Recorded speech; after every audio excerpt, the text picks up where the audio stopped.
This channel does not promote any violent, harmful, or illegal activities. All content provided by this channel is meant for an educational purpose only.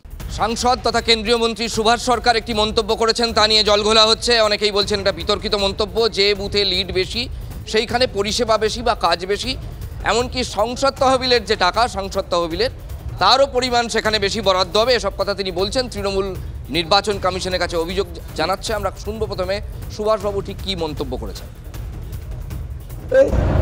আরো বেশি করে lead দেওয়ার চেষ্টা করো, যে সমস্ত বুথে বেশি করে লিড হবে সেখানে আগামী 2024-এ যে নতুন লোকসভা হবে তাতে আমি বেশি করে লোকাল এরিয়া ডেভেলপমেন্টের ফান্ড অনুমোদন করব, এটা নিশ্চিত।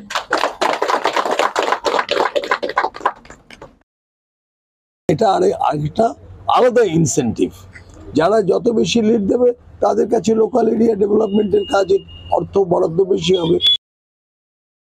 ইলেকশনের আগে কোনো কমিটমেন্ট দেওয়া যায় না, এটা বেআইনি। যে কথা বলছেন বেআইনি। অ্যাকচুয়ালি বিজেপি যে সমস্ত সমর্থকরা, তারা সুভাষ সরকার তাদের সঙ্গে ভালো ব্যবহার করেনি। সে ভোটের সময় ভোট নিয়েছে, নিয়ে বুড়ো আঙুল দেখিয়ে দিয়েছে। কর্মীরাও ওর প্রতি ক্ষিপ্ত। ওই জন্য এখন এই করে দেবো, ওই করে দেবো, এইসব প্রতিশ্রুতি দেওয়া যায় না ভোটের আগে। আমাদের সঙ্গে রয়েছেন হীরক, আমাদের প্রতিনিধি। হীরক, সেটা তো বুঝলাম সুভাষ সরকার কি বলেছেন। এবার তোমাদেরকে এবং দর্শকদের আরেকবার স্মরণ করিয়ে দিই, এই কদিন আগে অভিষেক বন্দ্যোপাধ্যায় তিনি একটা মন্তব্য করেছেন যে যদি ভোট বিজেপিকে দেন তাহলে গ্যারান্টি মোদিজির কাছে চাইবেন। সেটা কি বিধিভঙ্গ নয়? সেটাও তো গিভ অ্যান্ড টেক, তাই না?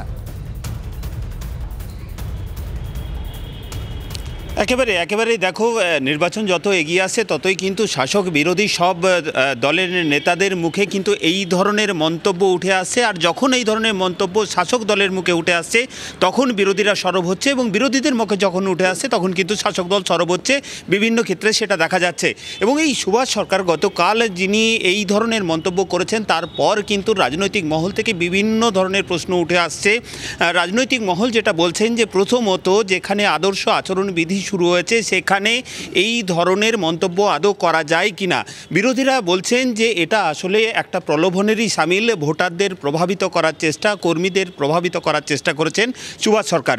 দ্বিতীয় যে প্রশ্নটা রাজনৈতিক মহল করছে সেটা হচ্ছে যে যদি ধরেই নেওয়া যায় যে সুভাষ সরকার ভোটে জিতে তিনি সাংসদ হবেন, এবং যদি তাই হয়ে থাকেন তাহলে কিন্তু শুধুমাত্র তাকে যারা ভোট দিয়েছেন তাদের সাংসদ তিনি হবেন না, অর্থাৎ তাকে যারা ভোট দেননি তাদেরও তিনি সাংসদ হবেন। অনেক ধন্যবাদ হীরক, অনেক ধন্যবাদ। বিতর্কটা বোঝা গিয়েছে, কিন্তু দেখো এই যুগে, এই যুগে যে বেঞ্চমার্ক সেট করা হয়ে গেছে বা স্ট্যান্ডার্ড সেট করা হয়ে গেছে, সেখানে সমস্ত দল পরিষেবার লোভ দেখায়, কোনো দল এর ঊর্ধ্বে নয়। এবং ভোটাররাও জানেন বিলক্ষণ যে কেন ভোট দিতে বলা হচ্ছে। যখন ভোটারদের কথা বললেই তুমি রাজা, তখন এই মুহূর্তে যারা ভোট প্রচারে ব্যস্ত তাদের কথাও বলি। কারণ এই ভোটের কারণেই তাদেরকে বিভিন্ন রকম কাজ করতে দেখা যাচ্ছে। মানে ভোট বড় বালাই আমরা বলতেই পারি। যেরকম দেখুন, এই মুহূর্তে জনসংযোগে বেরিয়ে রীতিমতো রান্না করলেন লকেট চট্টোপাধ্যায়। পোলবা রাজারহাট পঞ্চায়েত এলাকায় রান্না পুজোয় অংশ নেন হুগলির বিজেপি প্রার্থী লকেট চট্টোপাধ্যায়। ছবি দেখাচ্ছি আপনাদের। আবার এই রান্না করার পর খাবার পরিবেশন রচনার। রাজনীতির ময়দানে প্রতিদ্বন্দ্বী, প্রচারের দুই প্রান্তে রচনা লকেট, অর্থাৎ জনসংযোগ এটাই মূল। দলীয় কর্মীদের খাবার পরিবেশন করলেন দিদি নাম্বার 1।